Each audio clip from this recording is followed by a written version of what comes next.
Hey folks, Shaw here with Royal Tiger Imports, and today I have something very special to show you all. Today I just got in the shipment of pistols and rifles out of Ethiopia. It's a fairly small shipment compared to the stuff that we've gotten previously where we get in 20 or 40 crates at a time. This one is only the handful that you see down the line here, as well as these pistols. But this is really special stuff. This is very much quality over quantity. In this box, and these boxes here, I have 1917 model Colt 45 ACP revolvers, and behind me I have M1 carbines along with assorted various Mausers, got World War II German Mausers, Yugoslavian 98 refurbished Mausers, plenty of other varieties in there, and a whole lot of M1 carbine and 1917 rifle. So we finally got in more US stuff. I know that's something that everybody's been hounding us for and asking because we've got all sorts of rifles from all sorts of different countries, but the US stuff is just so popular. So we're so happy to say that we finally got some US stuff back in. But without further ado, let's pop open some of these boxes of the 1917 revolver, and then we'll take a look at the crate behind me.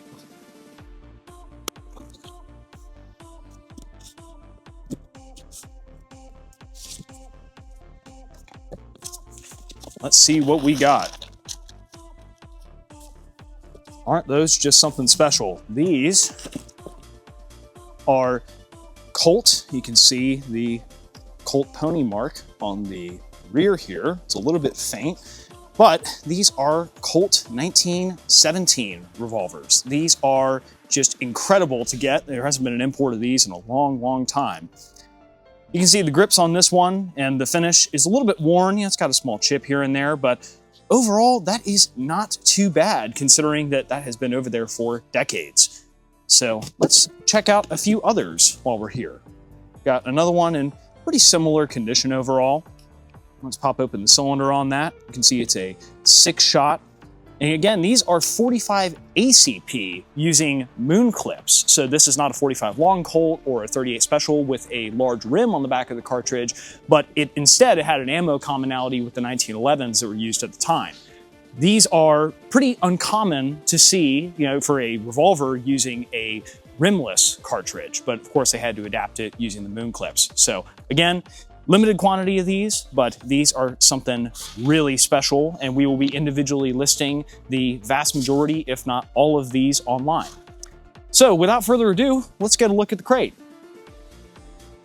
So this crate we've already popped the bands off of and already got a quick look inside, but I wanted to do a detailed close-up video for y'all with all of the variety that's in this crate. Let's get a closer look here. So right off the bat, you can see there are M1 carbines, there are German K98 Mausers. This one in particular is a DOU 44 with the markings. It's got the appropriate wartime markings. That one actually has a small triangle stamp indicating that I believe it was refurbished by the Czech arsenals post-World War II. But otherwise, that is in pretty decent shape for coming out of Ethiopia. No huge cracks in the stock. That one is not bad to start. And then we've also got some other interesting ones here. Let's take a look at this. This is a Eddystone 1917 rifle.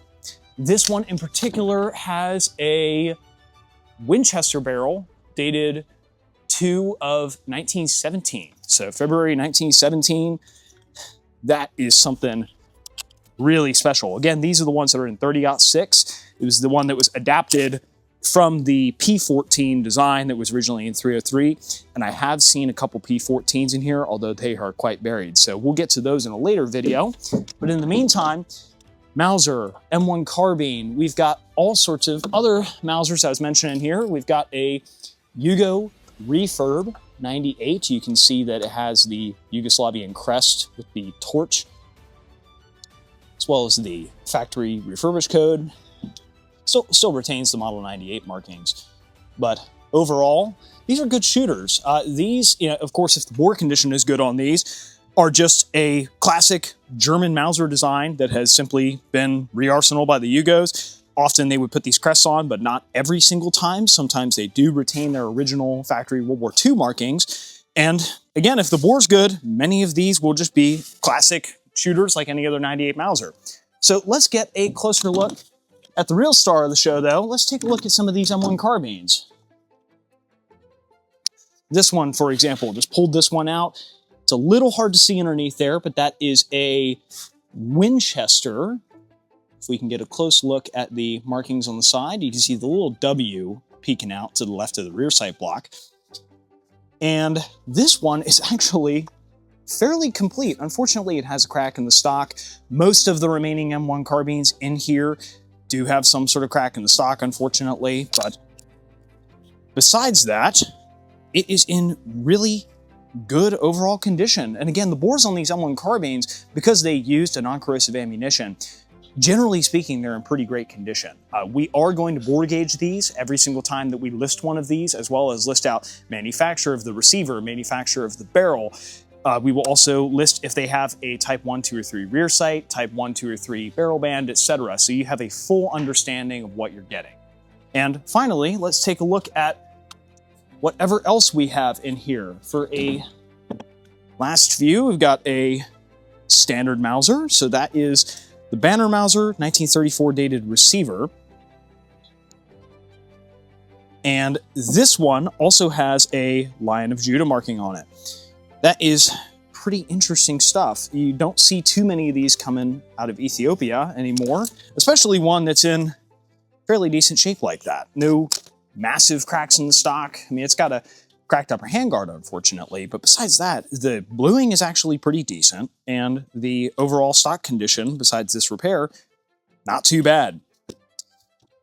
And while we're at it, let's take one last close look and see if we can find any other manufacturers for M1 carbine. This one in particular is a Saginaw. You can see it's a 3.5 million serial number, so that's of course going to be World War II production. Many of these have the late features, so many of them will have the switch style safety, the upgraded magazine release catch, as well as rear sight, etc. But many of these I've also seen a little more farther buried are going to be the earlier configuration. So let's see if we can find anything else of interest while we're at it. Here's an Inland as well.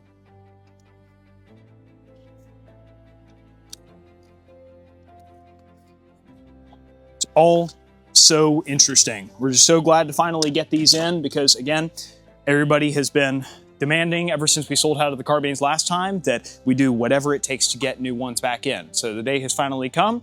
Feel free to check out our website for any more information on all of these interesting guns. Thank you very much for watching. God bless.